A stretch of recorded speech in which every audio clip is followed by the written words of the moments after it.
Welcome to the channel friends. Q&A का ये 18th session है और आई होप कि आपको इन सेशन से वैल्यू मिल रही होगी। प्लीज़ मुझे कमेंट्स में लिख के बताएं अगर आपको कोई चीज़ इसके अंदर चेंज करवानी है या इसका उसका फॉर्मेट, क्योंकि फॉर्मेट का मसला ये है कि कुछ लोग मुझसे कहते हैं कि बहुत लंबा हो जाता है, तो जाहिर सी बात है लंबा इसलिए होता है कि इसमें ईमेल्स पूरी पढ़नी पड़ती हैं, तो डिटेल में जाना पड़ता है, बताना पड़ता है। तो अगर टाइम स्टैम्प्स इसकी मैंने लगा दी है नीचे, तो आप उसके हिसाब से देख सकते हैं। और अगेन मैं इसमें बोलूँ कि ये मेरी जो आप लोग ईमेल्स करते हैं उसको मैं अपने हिसाब से पढ़ लेता हूँ और मुझे पूरा बैकग्राउंड नहीं होता है। मुझे जो चीज़ समझ में आती है मैं उसके ऊपर कमेंट कर देता हूँ, तो इसको फाइनेंशियल एडवाइस के तौर पे ना लें। जस्ट इसमें पर्सपेक्टिव ले लें कि इस तरह की चीज़ें भी हो सकती हैं और दूसरे लोग जो देख रहे हैं उनके लिए एक और विज़न मिल जाता है उनको कि यार ये इस तरह के सिनेरियोज़ में क्या-क्या चीज़ें पॉसिबल हो सकती हैं। हम बगैर किसी देर के पहले क्वेश्चन की तरफ चलते हैं। पहला क्वेश्चन नहीं है, मुझसे एक किसी ने डायरेक्टली पूछा था कि जब ब्रोकर अकाउंट आप बना रहे होते हैं स्टॉक मार्केट के अंदर, तो वो आप should you make it as with a trader और विदाउट द ट्रेडर? तो उसमें जवाब मेरे पास ये है कि मैंने जब अपना पहली दफ़ा अकाउंट बनाया था तो मैंने विदाउट ट्रेडर बनाया था। उसके बहुत सारे रीज़न्स थे। पहला रीज़न ये कि जो विद ट्रेडर अकाउंट था वो तो एक्सपेंसिव था। वो मतलब मिनिमम आई थिंक कोई मुझसे 5 लाख या 6 लाख रुपए का डिपॉज़िट माँग रहे थे जिस टाइम पे मैंने बनाया था। इसके अलावा उसके अंदर मुझे फिर मैं ब्रोकर के ऊपर डिपेंडेंट भी हो जाता थोड़ा-सा कि मुझे थोड़ा-सी हेल्प मिलने लगती, तो मैं सोचता कि शायद यार वो सही बात कर रहा है। लेकिन मैंने कहा कि मुझे खुद से लर्निंग करनी है, तो बेहतर ये है कि मैं एक तो मुझे स्टार्टिंग जो मिल रही थी वो 25,000 रुपए की थी उस टाइम पर, तो विदाउट एनी मेजर इन्वेस्टमेंट मैं 25,000 से इन्वेस्ट कर सकता था और जो भी होता अच्छा या बुरा वो मेरे अपने ऊपर होता, यानी कि मैं उसको ओन कर रहा होता। मैं ब्रोकर के ऊपर नहीं रिलाय करता। तो इस वजह से मैं आप सबको ये बोलूँगा कि जो लोग भी अकाउंट बना रहे हैं, पहली बात तो ये है कि अपना जो ब्रोकर सेलेक्ट करें, वो रेप्यूटेबल ब्रोकर होना चाहिए, हल्का-फुल्का ब्रोकर नहीं होना चाहिए। जो रेप्यूटेबल ब्रोकर्स होंगे, वो आपसे एटलीस्ट ₹25,000 की डिपॉज़िट माँगेंगे विदाउट ट्रेडर आपका जो अकाउंट होगा।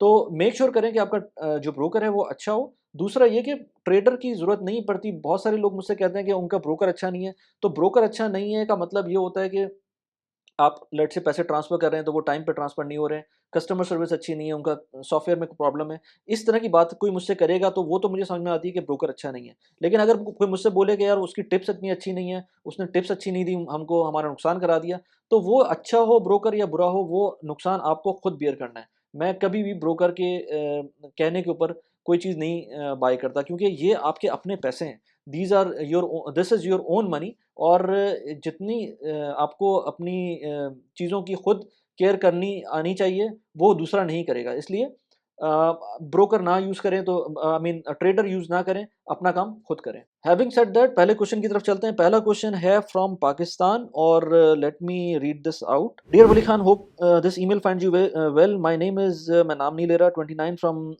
I am a web engineer from Pakistan and I have been working abroad for 4 years now. I have started my own small software company in Pakistan. My savings are on and off 400,000 per month, and now I am trying to get into investing. The series of investment that you have, the series on investment that you have launched, and the information you have shared is greatly appreciated. Prior to now, stupid attempts have made to made have made to understand this process by learning about investment by doing some practical examples.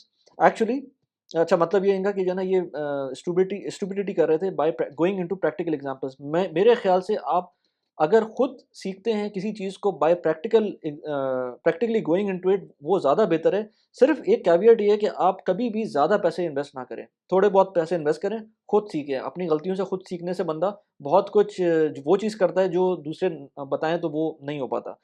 Among those attempts were without knowing, I invested 22,000 rupees into MCB Arif Habib in MCB Pakistan Stock Market Fund without knowing they had fallen to 18K after 4 years. I never purchased them and now don't know what to do with them. See, 22,000 rupees 4 साल पहले invest किए, 18,000 के हो गए। ऐसा तो आरिफ इसमें MCB में मेरे साथ भी हुआ है। लेकिन again you did the right thing कि 22,000 ही इन्वेस्ट किए थे ना।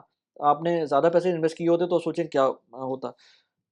म्यूचुअल फंड्स पाकिस्तान के अंदर अंडर परफॉर्म कर रहे हैं इस वक्त। ज़्यादातर म्यूचुअल फंड्स कुछ परफॉर्मेंस दे रहे हैं, लेकिन बहुत कम, और वो भी इक्का दुक्का होते हैं, और वो कभी ना कभी जाकर वो भी नीचे चले आते हैं। तो इसलिए म्यूचुअल फंड को की परफॉर्मेंस इस वक्त नहीं है उतनी अच्छी। उसका रीज़न ये है कि स्टॉक मार्केट की परफॉर्मेंस इतनी अच्छी नहीं है। और जो म्यूचुअल फंड्स होते हैं, वो आपकी जो इन्वेस्टमेंट होती है वो बड़े कैलकुलेटेड बेसिस पे करते हैं। वो थोड़ा सा भी रिस्क नहीं लेना चाहते, इस वजह से आपको यहाँ पर नुकसान नज़र आ रहा है।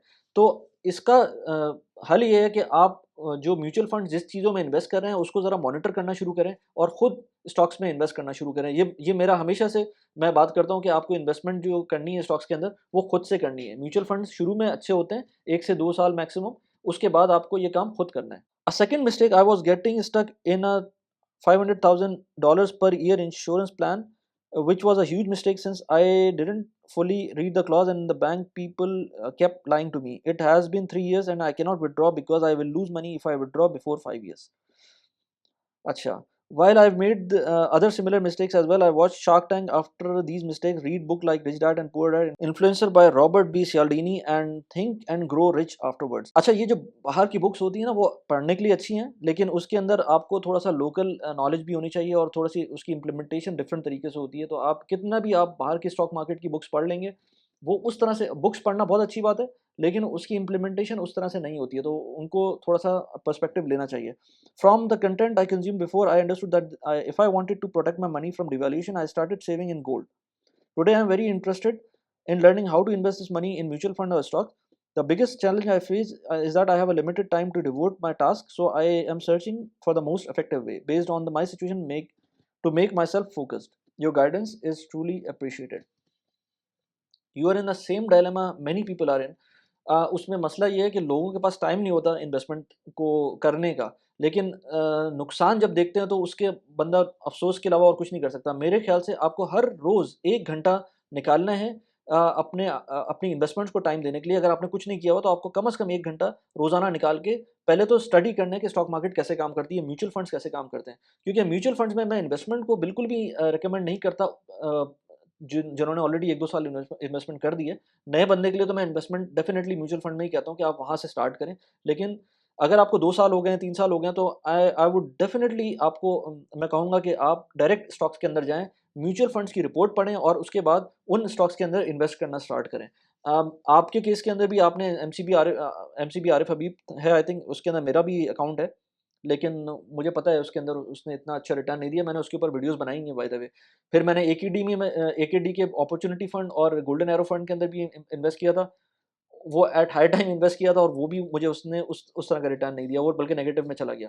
तो इसलिए लेकिन उसके बाद से मैं उसी टाइम से मैंने स्टॉक मार्केट के अंदर भी इन्वेस्ट करना स्टार्ट किया और फिर मुझे समझ में आया कि जो अच्छे स्टॉक्स हैं, थोड़ा-सा रिस्की होते हैं, लेकिन अगर आप उसमें इन्वेस्ट करें और लॉन्ग टर्म के लिए जाएँ, तो आपको ये म्यूचुअल फंड से बहुत ज़्यादा बेहतर रिटर्न देंगे। और म्यूचुअल फंड का जो दूसरा फ़ायदा है, वो ये कि आपको टैक्स ब्रेक मिलता है। लेकिन अगर आप जॉब नहीं करते, बिज़नेस करते हैं, फिर भी आपको टैक्स ब्रेक तो मिलेगा। तो वो आप उसमें डेफ़िनेटली देखें कि टैक्स ब्रेक कैसे मिल सकता है अगर आप ऑलरेडी म्यूचुअल फंड के अंदर इन्वेस्टेड हैं। बाकी रहा गोल्ड, तो गोल्ड के अंदर ये है कि मैं हमेशा कहता हूँ कि अगर आप पाकिस्तान से बाहर हैं तो गोल्ड आपका 5 से 10% से ज़्यादा पोर्टफ़ोलियो में नहीं होना चाहिए। और अगर आप पाकिस्तान के अंदर हैं तो एट मैक्स 20% होना चाहिए, क्योंकि 20% से आपको कम से कम इन्फ्लेशन हेज जो पाकिस्तान में करेंसी डिवैल्यूएशन का हेज है, वो थोड़ा-सा मिल जाता है। वरना अगर आप डॉलर टर्म्स में देखें, तो डॉलर टर्म्स के अंदर पिछले 10 साल के अंदर गोल्ड ने कुछ परफ़ॉर्म नहीं किया है। तो इसकी वजह से मैं गोल्ड को एज़ सच बहुत ज़्यादा कोई रिकमेंड नहीं करता। लेकिन हाँ, जो करेंसी डिवैल्यूएशन है उसके अगेंस्ट थोड़ा बहुत आपको हेज मिल जाता है, तो थोड़ा बहुत उसमें रख सकते हैं। Stocks are the best to give you best of the returns, लेकिन उसके लिए थोड़ा-सा पेशेंस भी चाहिए होता है, थोड़ी-सी वर्किंग भी चाहिए होती है। वर्किंग के लिए मैंने आपको कहा ज़्यादा टाइम लगाएँ इन अंडरस्टैंडिंग ये जो आपकी रिपोर्ट्स होती हैं म्यूचुअल फंड्स की। और दूसरा ये कि आपको ये भी देखना होगा कि आपकी करंट सिचुएशन क्या है, आपके पास इस वक़्त क्या कोई प्रॉपर्टी है, नहीं है तो आपको ये भी देखना है कि आपको अगर पाकिस्तान में ही रहना है तो आपको आगे घर कैसे बनाना है। आई वुड सजेस्ट कि आप फिर लोन की तरफ जाएँ, मॉर्गेज करवाएँ कोई ना कोई अपनी प्रॉपर्टी, ताकि अगर आप कोई इन्वेस्टमेंट करना चाहते हैं तो उस पॉइंट ऑफ व्यू से भी देखें उसके अंदर। लेकिन स्टॉक्स के लिए हल्के-हल्के करके स्टॉक मार्केट के अंदर अकाउंट खोलें और उसके बाद उसमें इन्वेस्ट करना स्टार्ट करें। इसके अलावा आपने एक और बात की इंश्योरेंस की। इंश्योरेंस के लिए जो अब मुझे नहीं पता कि आप डॉलर्स में बात कर रहे हैं तो आपको पाकिस्तान से बाहर आपने शायद ली होगी ये इंश्योरेंस, तो वो एक प्रॉब्लम है। चाहे पाकिस्तान के अंदर हो, चाहे पाकिस्तान से बाहर हो, ये एक बड़ी कड़वी गोली होती है जो कि जब आपको बाद में समझ में आती है बात कि क्या हो गया आपके साथ, उसमें प्रॉब्लम होती है। पाकिस्तान के अंदर बैंक एश्योरेंस का एक बहुत बड़ा स्कैम है, जो बैंक चला रहे होते हैं। और इसी तरह बाहर जो इन्वेस्टमेंट के नाम पे इंश्योरेंस प्लान्स आपको बेचे जा रहे होते हैं, वो भी एक बहुत बड़ा स्कैम है, जो कि बंदे को नहीं समझ में आता शुरू में जब वो ले रहा होता है। रोज़ी पिक्चर्स दिखा रहे होते हैं शुरू में। वो आपको अपने हिसाब से डिसाइड करना है कि आपको ऑल्दो आपके पास 3 साल हो चुके हैं और 5 साल 2 साल और रह गए हैं, तो इज़ इट वर्थ इट कि आप उसको कंटिन्यू करें? मुझे पूरा डिटेल नहीं पता इसलिए मैं कुछ कह नहीं सकता, लेकिन बहुत सारे केसेज़ में मैंने देखा है कि आपको कंटिन्यू करना ना करना ज़्यादा बेहतर है, सरेंडर कर देना पॉलिसी ज़्यादा बेहतर है, बजाए इसके कि उसको कंटिन्यू करें। लेकिन आपके केस में मुझे पता नहीं है इसलिए मैं कुछ कह नहीं सकता। It is you to decide कि आपको क्या करना है अपनी इंश्योरेंस पॉलिसी का। नेक्स्ट क्वेश्चन पे चलते हैं। ओके, नेक्स्ट क्वेश्चन है someone has already emailed me before, उसके बाद दोबारा मुझे कर रहे हैं। Dear Wali, I am seriously considering retiring in Pakistan and moving from Europe and I have been doing serious analysis and think you are good mind and I can discuss the scenario openly. Please don't take this email as negative feedback. I am genuinely interested in the analysis and as it will really impact my future based on these analysis. Please correct if I'm wrong. I have analyzed the currency devaluation and it is at best 8.85% yearly average decrease in last 21 years as per him. Clearly from the following chart you can notice in 2001 the highest dollar price was 6.65 and 2022 it is 183. If we take the other values the percentage increase will get even worse. अच्छा, ये जो chart इन्होंने मुझे भेजा मैं उसको यहाँ display कर देता हूँ. Using the percentage growth calculator we can one can clearly see that annual percentage growth was 8.5%, और ये भी मैं आपको स्नैपशॉट लगा दूंगा. 8.85% at best, not 6% as you have been using in the video, in your videos. Really looking forward to get the reply from you. My WhatsApp number वगैरह उन्होंने बताया, मैं व्हाट्सएप नहीं रिप्लाई करता, लेकिन आप मैं यहाँ पर बताऊँ आपको, जो आपने कैलकुलेटर यूज़ किया मुझे उसका नहीं पता कि किस तरह से वो बैकएंड पे कैलकुलेट कर रहा है. मैंने एक जो एक्सेल शीट बनाई है वो मैं इस वीडियो के डिस्क्रिप्शन में भी डाल देता हूँ. एक सिंपल सा फॉर्मूला है कि आप फ्यूचर वैल्यू ले लें. आप 5% डिप्रिसिएशन अगर कंसिडर करेंगे ना, लेट्स से 65 पे रुपी था आज से 21 साल पहले, और 5% उस पर डिप्रिसिएशन रेट अज्यूम करते हैं, तो फाइनल अमाउंट इस वक्त उसकी 181 रुपीज़ बनती है. ये 5% के ऊपर बन रहा है. फ्यूचर वैल्यू का फॉर्मूला है एक्सेल के अंदर, आप उसको देख सकते हैं. जो फ्यूचर वैल्यू इस वेबसाइट से आ रही है मुझे नहीं पता वो किस तरह से आ रही है. आई एम नॉट सेइंग कि ये रॉन्ग है, लेकिन हो सकता है उसका जो मेथड है वो डिफरेंट हो. तो मैंने जिस तरह से निकाला है और इसी तरह से है, आप इसको करके भी देख लें डिफरेंट और तरीके से, ये 5 to 6% एट मैक्स बनेगा. 8.85% ऑन एवरेज डिवैल्यूएशन नहीं बन सकती. मैनुअली भी कैलकुलेट कर सकते हैं आप. मैनुअली एक्सेल के ऊपर जाएं और उसके अंदर इस तरह कर लें कि हर साल 8.85% से उसको ग्रो करना शुरू करें 65 रुपीज़ को, और लेट से कंपाउंडिंग करें उसके अंदर. तब आपको पता चल जाएगा कि मैनुअली 21 साल बाद आपको क्या रिजल्ट मिलता है. इसलिए मेरे ख्याल से ये 5 to 6% एट मैक्स और 5% एट मिनिमम, इससे ज़्यादा डिवैल्यू नहीं होता. बाकी आपने कहा कि यूरोप में आप जाना चाहते हैं, वापस पाकिस्तान रिटायर होना चाहते हैं, तो वो कैलकुलेशन आपको खुद पता होगी कि आपके पास कितने पैसे हैं अभी, और क्या आपके पास होना चाहिए, क्या कैश फ्लो होना चाहिए आप for the retirement. Next question पे चलते हैं. अच्छा, नेक्स्ट क्वेश्चन है from Pakistan I guess. Need guidance on investment in dividend stocks. Dear Wali Saab, Salam. I hope you're well. I'm very impressed by the work that you're doing on YouTube. Hats off to you. I'm 41 years old and my personal finance were never organized unless I watch your videos. Seeing your video, I have opened my stock trading account with BIPL. Since they opened my account worth 5,000 only. Since they opened with 5,000 only. Okay, 5,000 से start करे तो उन्होंने उसी के साथ open कर लिया account. Now I want to buy dividend yielding stocks worth 100,000 rupees. Please guide me. Which companies shares should I buy? BIPL service is not up to the mark. That's why I thought of seeking your advice. Please also suggest some good saving plans as well, which starts with 5 lakh and can be continued with subsequent monthly installment for a certain regime, 5 to 7 years. Would appreciate your response by returning an email. ना, और इन्होंने एक बात और कही कि मैंने इनको बोला कि आपने मेरी वीडियो देखी थी डिविडेंड पेइंग स्टॉक्स के ऊपर, उसकी क्राइटेरिया के ऊपर. तो इन्होंने कहा था वो देखी थी, लेकिन मसला ये था कि वो उसमें कुछ नेगेटिव भी आ रहे थे. तो वो, अब जाहिर सी बात है भाई, नेगेटिव भी आएंगे पॉजिटिव भी आएंगे, हर चीज़ पॉजिटिव तो नहीं हो सकती. अच्छा, इस पे मैं कमेंट कर दूं कि जो 5,000 रुपये आपने अकाउंट स्टार्ट किया ब्रोकर के साथ, तो जो 5,000 वाले ब्रोकर्स हैं ना, पता नहीं मैं सही कह रहा हूँ कि नहीं कह रहा हूँ, लेकिन 5,000 वाले ब्रोकर्स सही नहीं होते.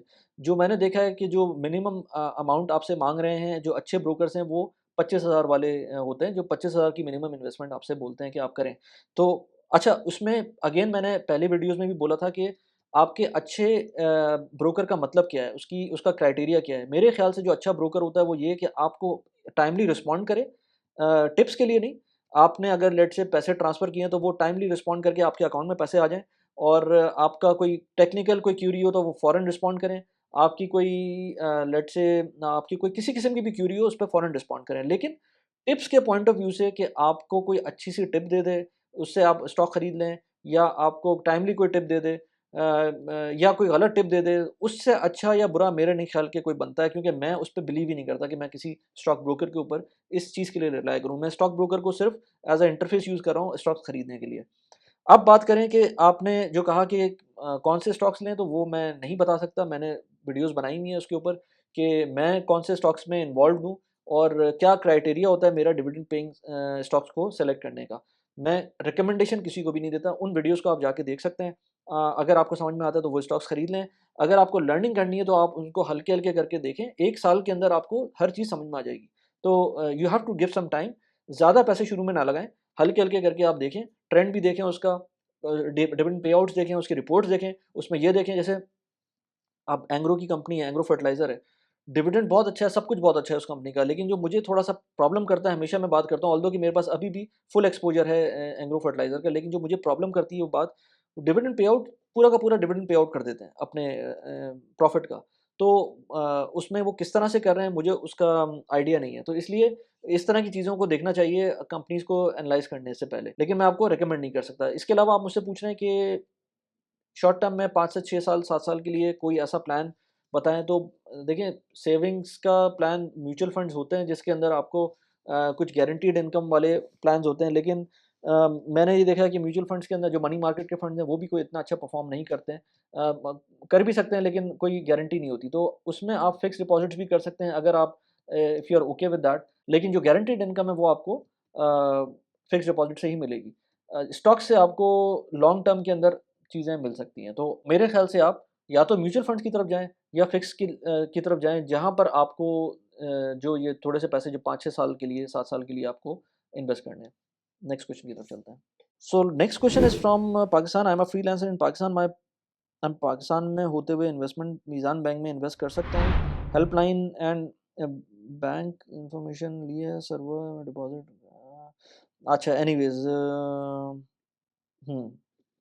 अच्छा, इनकी बातों से मुझे इनकी ईमेल इन्होंने कुछ उर्दू में लिख दी थी, तो मुझे थोड़ा-सा पढ़ने में मसला होता, तो मैं समझ गया हूँ चीज़ को। बेसिकली ये फ्रीलांसर है।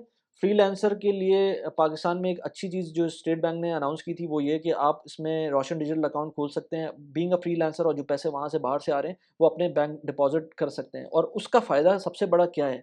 उसका फ़ायदा ये है कि आप सर्वा जैसे प्लेटफ़ॉर्म में इन्वेस्ट कर सकते हैं, बिल्कुल कर सकते हैं आप उस प्लेटफ़ॉर्म में। आप पहले अकाउंट बनाएँ, लेकिन सर्वर से एक दफ़ा आप बात कर लें कि भई मैं इस तरह से अपने अकाउंट में, क्योंकि आपका फ़ायदा क्या होगा, आपका जब रोशन डिजिटल अकाउंट होगा, बीइंग अ फ्रीलांसर, जो उसमें पैसे आएँगे यूएसडी के अंदर, आप उनको वहीं से अपने सर्वर के अकाउंट में ट्रांसफ़र कर सकते हैं। आपको चार्जेज़ लगेंगे, जो कि तकरीबन कोई आई थिंक होंगे $100 के करीब या $80 के करीब, इस तरह के चार्जेज़ लगेंगे आपको। लेकिन कोशिश करें कि वो नेगोशिएट करें अपने बैंक से, सर्वर से थोड़ा-सा नेगोशिएट करें कि मुझे ये पैसे जो ट्रांसफ़र कर रहा हूँ, इस पे कम से कम चार्जेज़ लगें। तो वो कुछ ना कुछ कॉम्पेंसेट करते हैं आपको। तो इसको ज़रूर देखें कि इस ऑप्शन के थ्रू, बजाय इसके कि पैसे पाकिस्तान बैंक में ट्रांसफ़र कर दें, आप रोशन डिजिटल अकाउंट में रखें और उसको वहीं से सर्वर में ट्रांसफ़र करें और वहाँ से इन्वेस्टमेंट स्टार्ट करें। सर्वर इन्वेस्ट में करें शुरू में, और उसके बाद वन्स आपने सर्वर में कर दिया, उसके बाद पैसे निकालना मुश्किल नहीं है। ये मेरी उनसे बात हुई थी। उन्होंने कहा था कि हम पाकिस्तान ट्रांसफ़र कर सकते हैं पैसे, वो इतना बड़ा प्रॉब्लम नहीं है। सो नेक्स्ट क्वेश्चन है फ्रॉम द यूएस। अस्सलाम वालेकुम वली भाई, how are you? I am based in the US. I am reaching out to you because I have decided to start a YouTube channel. The channel will be based on how to establish a brand new business credit, personal credit, both business and personal finance, investing, retirement planning, etc. My fear is that after making 20 to 30 videos, I will run out of content. How would you suggest I keep on going and not running out of content? Furthermore, do you make, edit, create thumbnails, etc. of your own video yourself, or you hire people? I will appreciate your feedback and any tips you can share with me. Okay. So this is not regarding personal finance, this is regarding productivity. मैं किस तरह से अपना YouTube channel चलाता हूँ, वो basically मैं सारे काम खुद कर रहा हूँ इस वक्त। थोड़ी बहुत हेल्प मैं अपने बेटे से ले लेता हूँ, उसको थोड़ा बहुत अंडर पे करके, लेकिन सारा काम मैं खुद कर रहा हूँ वैसे। और उसका रीज़न ये है कि मुझे बहुत सारी चीज़ें इसमें सीखने को मिल रही हैं, और I am enjoying what I am doing right now. मुझे जो मेरा टॉपिक है, ये मुझे खुद फ़ैसिनेट करता है, तो मुझे फिर एडिटिंग में भी मज़ा आता है, मुझे फिर बाकी चीज़ों में भी मज़ा आता है, तो मुझे इसमें बर्नआउट नहीं होता। बर्न बहुत सारे लोग, जब आप जिस तरह कह रहे हैं ना कि आप 20 से 25 वीडियोज़ बनाने के बाद आपके पास टॉपिक्स खत्म हो जाएँगे, तो वो टॉ मेरे पास इस वक़्त 200 वीडियोज़ हो चुकी हैं इस यूट्यूब चैनल के ऊपर, और मेरे पास टॉपिक्स की कमी नहीं है, टाइम का थोड़ा-सा मसला होता है। तो टॉपिक्स ऑटोमेटिकली वंस आप किसी चीज़ में बिलीव करते हैं तो आपके पास टॉपिक्स की कमी नहीं होती है फिर। अगर आप यूट्यूब चैनल स्टार्ट करना चाहते हैं तो आपको उस चीज़ का पैशन होना चाहिए, otherwise you will be burn out और आपके पास टॉपिक्स खत्म हो जाएँगे। तो ये मेक श्योर करें कि आप बहुत अच्छी रिसोर्सेज़ हैं इंटरनेट पर यूट्यूब से related. I am myself a big fan of Ali Abdaal, UK based doctor था जो कि अब फुल टाइम यूट्यूबर हो गया। I am a big fan of him. And इसके अलावा और बहुत सारे यूट्यूबर्स हैं। इसके अलावा थिंक मीडिया का जो एक चैनल है, यूट्यूब चैनल है, वो लोग बहुत अच्छा काम कर रहे हैं, बहुत अच्छी वीडियोस बनाते हैं, उसको देख सकते हैं आप। लेकिन फर्स्ट एंड फॉरमोस्ट आप यूट्यूब चैनल बनाएं, उस चीज़ का बनाएं जो आपको, जिसका पैशन हो, जो जिस चीज़ में आप फर्दर एक्सेल करना चाहते हो। मुझे पता है कि मेरे को बहुत सारी चीज़ें मुझे करनी पड़ती हैं जॉब के अंदर, लाइफ के अंदर, लेकिन मेरा उनका पैशन नहीं है। जिस चीज़ का मुझे पैशन है, फॉर द लास्ट 10-11 मंथ्स मैं उसको एवरी वीक 3 से 4 वीडियोस में अपलोड कर रहा हूँ अपने चैनल के ऊपर विदाउट गेटिंग बर्नट आउट। और उसका रीज़न ये है कि मुझे उसका पैशन है। तो प्लीज़ उसको फॉलो करें, पैशन को फॉलो करें, आपका यूट्यूब चैनल स्काई रॉकेट करेगा। नेक्स्ट क्वेश्चन पे चलते हैं। सो नेक्स्ट क्वेश्चन है, अस्सलाम वालेकुम sir, I am a subscriber of YouTube channel, your videos are very informative and amazing about gaming of money about gaming of money. Sir, I am 27 years old and I'm a civil engineer with 1.7 years of experience. Recently, I'm working with a company on 30K salary. I want to increase my financial condition. Now, I'm very confused about two options. The one option is my seniors advising me that Gulf countries are best for civil engineering work and salary packages if you want to increase your money graph. The second option is that you should start preparing for the government job, which will help which will be helpful for my financial conditions because I have minimum risk of getting discharged from the job and having pension benefits. Now he's 27 years old. Now I need to know which options should be best for you, and will appreciate your advice. Composing में थोड़ा सा problem था email की, लेकिन मैं समझ गया हूँ। He is 27 years old. लेकिन भाई बात ये है कि 27 ईयर्स ओल्ड जो लोग होते हैं, अच्छी बात है वो पेंशन का सोचें, लेकिन उस पे रिलाय करना बहुत गलत बात है। मेरे ख्याल से इतना ज़्यादा कंप्लेसेंट हो जाना कि गवर्नमेंट जॉब सिर्फ इसलिए करनी है कि पेंशन मिलेगी, वो सही नहीं है। अभी आपकी एज कुछ भी नहीं है, इसके अंदर आप बहुत कुछ कर सकते हैं। गवर्नमेंट जॉब, मुझे पता है कि आप कहाँ से आ रहे हैं, why are you thinking about it, why don't you think about, ठीक है, जो आप कह रहे हैं कि गल्फ कंट्रीज़ के अंदर थोड़ा-सा स्कोप ज़्यादा है, लेकिन अम जो सब कुछ हुआ है पीछे और जो महंगाई है जिस तरह की और जो कोविड सिचुएशन थी उसके अंदर कोई इतना अच्छा हाल भी नहीं है। लेकिन you have nothing to lose actually. आपकी सिर्फ 30,000 रुपये सैलरी है। 30,000 रुपये is nothing for an engineer. It is a shame that we are getting such kind of packages in Pakistan. लेकिन कुछ कर नहीं सकते क्योंकि ज़ाहिर सी बात है, आप इसको एग्जाम्पल ले लें ना, यूट्यूब की इनकम पाकिस्तान के अंदर क्या होती है और यूट्यूब की इनकम यूएस के अंदर क्या होती है, तो वो उसमें ज़मीन आसमान का फ़र्क है। और दुबई में क्या होती है वो एक अलग ही सीन है। तो इसलिए वो तो ये अनफॉर्चुनेटली हमारे साथ ये मसला है। पाकिस्तान में सैलरीज़ कम है, 30,000 इज़ वेरी लेस। जो आई थिंक गवर्नमेंट ने नया मिनिमम वेज का रूल लगाया है वो 25,000 है, और उसके आप सोचें कि उसके ऊपर ड्राइवर को अगर 25,000 मिल रही है तो जो कि अनस्किल्ड लेबर है, उसकी जगह एक इंजीनियर को, जो कि प्रोफेशनल इंजीनियर है, उसको 30,000 रुपीज़ सैलरी मिल रही है। और आई नो कि it is happening, which is very heartbreaking, लेकिन ऐसा हो रहा है। तो उसके लिए थोड़ा-सा एक्सपीरियंस लेके I want you to just try and go for this Gulf countries, ठीक है। लेकिन गल्फ कंट्रीज़ में आप अपनी जॉब छोड़ के जाएँगे, मुझे नहीं पता कि आपकी फैमिली किस तरह से आप पे डिपेंड करती है। प्लस आप why don't you think about immigration? Although कि आपकी ईमेल से मुझे लगा कि इंग्लिश में आपको थोड़ा-सा हेल्प चाहिए होगी और इम्प्रूव करनी होगी, लेकिन आपकी एज काफ़ी कम है। आप इसके अंदर इमिग्रेशन, जब ये वंस ये कोविड ओवर होता है और सारी इमिग्रेशन दोबारा से खुलती है, तो आप इमिग्रेशन के लिए अप्लाई कर सकते हैं और बिल्कुल सोच सकते हैं इमिग्रेशन का। इनफैक्ट अपनी डोमेन के अंदर ही रहते हुए कुछ ऐसी चीज़ें कर सकते हैं जैसे ऑटो कैड वगैरह, या इस तरह की चीज़ें जो आपको डायरेक्ट जॉब में लैंड कर सकें बाहर के मुल्कों में। तो अपनी प्रोफेशनल लाइफ को इम्प्रूव करने की कोशिश करें।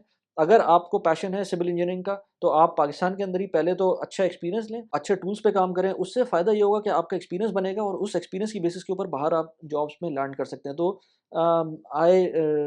आई रिलेट टू यू कि किस तरह से आप इस वक्त फ्रस्ट्रेटेड हैं। लेकिन एक तो ये कि अपनी स्पोकन और रिटन इंग्लिश इम्प्रूव करें, ये आपको काम देगी आगे किसी भी मुल्क जाने में, किसी भी जगह पे लैंड करने में, जॉब में। ये बहुत इंपॉर्टेंट है communication skills. And secondly start working on the tools that are related to your own field, जो मॉडर्न टूल्स हों, भले उसके लिए आपको पैसे थोड़े से खर्च करने पड़े, लेकिन उसमें आपको काम करना पड़ेगा। प्लस ये कि अगर आप कर सकते हैं तो फ्रीलांसिंग का सोच सकते हैं, लेकिन फ्रीलांसिंग के लिए एक बहुत अलग से एक कोर्स, मतलब आपको एक एक डिफरेंट लाइन चूज़ करनी पड़ जाएगी। तो इसलिए मैं कहता हूँ कि आप अभी करंटली जिस प्रोफेशन के अंदर हैं उसी में एक्सेल करने की कोशिश करें। मैंने इस वीडियो के दरमियान सर्वा के बारे में बात की थी। इधर मैंने सर्वा का लिंक लगा दिया है इस वीडियो का, जिसके अंदर मैंने सर्वा पे पूरी डिटेल डिस्कशन की थी कि जो गल्फ़ कंट्रीज़ में जो लोग रह रहे हैं वो किस तरह से इन्वेस्ट कर सकते हैं। इसके अलावा ये क्यू&ए का दूसरा सेशन था जो रिसेंट मैंने बनाया था, उसकी मैंने लिंक लगा दिया, उसको जाके देख सकते हैं। कैसी लगी वीडियो प्लीज़ मुझे बताइएगा। Thanks for watching the video. Bye bye.